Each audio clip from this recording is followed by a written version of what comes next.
Those who have studied history know that nothing invigorates and empowers an authoritarian regime more than a spectacular act of violence, some sudden and senseless loss of life that allows the autocrat to stand on the smoking rubble and identify himself as the hero. It's at moments like this that the public, still in shock from the horror of the tragedy that has just unfolded before them, can be led into the most ruthless despotism. Despotism that acts of terror and violence never benefit the average man or woman. They only ever benefit those in positions of power.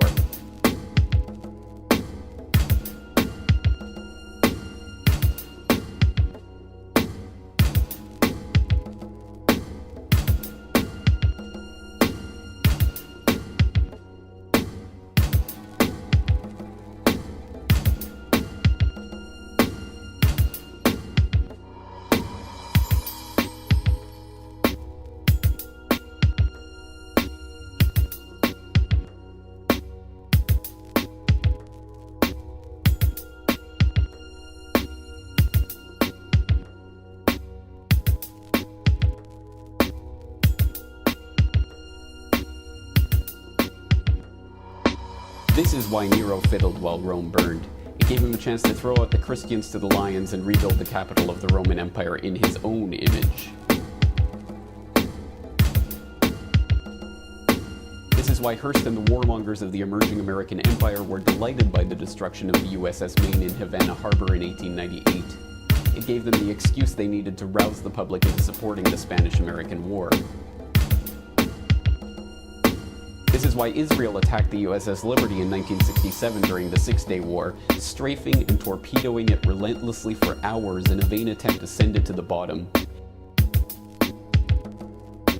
The British are learning how their SAS officers were caught dressing up as Arabs in Iraq, driving around with trucks full of munitions, shooting at police to stir up ethnic tensions, and ensure that permanent bases could be built in the region. They were learning how British military intelligence took part in IRA bombings.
Definition of terrorism is, it is governments scaring their own populations into line.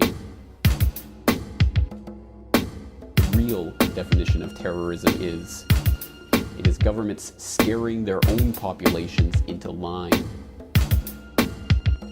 The real definition of terrorism is, it is governments scaring their own populations into line.